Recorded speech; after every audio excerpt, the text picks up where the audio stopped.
Hello friends, welcome back to my YouTube channel. दोस्तों, mehndi class 4th में आपका स्वागत है। दोस्तों, जैसा कि मैंने आपको मेहंदी के class 1st, 2nd and 3rd में बेसिक डिज़ाइन बताई थी। आज मैं आपको फिंगर्स के बारे में बताऊंगी कि फिंगर्स पर मेहंदियाँ कैसे लगाएं। तो दोस्तों, अगर आपको मेहंदी और मेकअप से रिलेटेड वीडियो चाहिए तो हमारे चैनल को सब्सक्राइब करें, हमारी वीडियो को लाइक करें और कमेंट करके बताएं कि हमारी वीडियो कैसी लगी। तो दोस्तों, मैं जितने भी मेहंदी के डिज़ाइंस आपको बताती हूँ, आप उसको प्रैक्टिस करते रहिए। इससे आप बहुत जल्दी सीख जाओगे मेहंदी लगाना।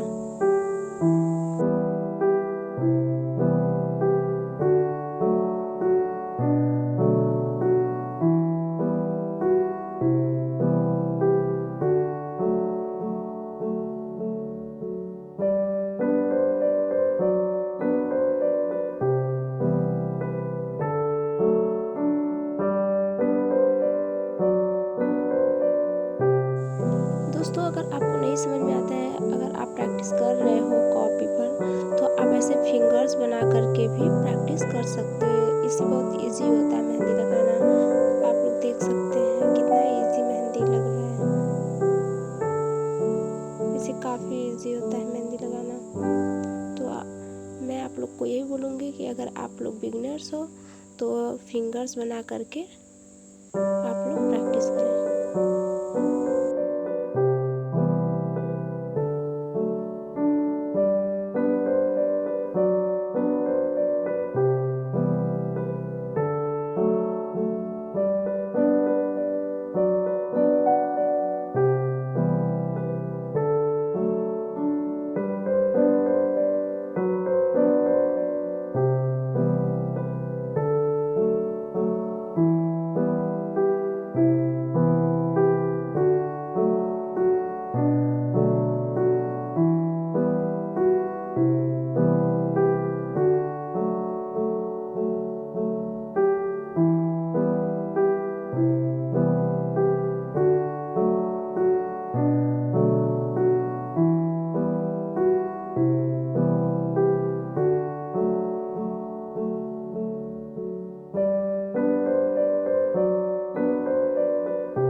तो दोस्तों, आज के लिए बस इतना ही।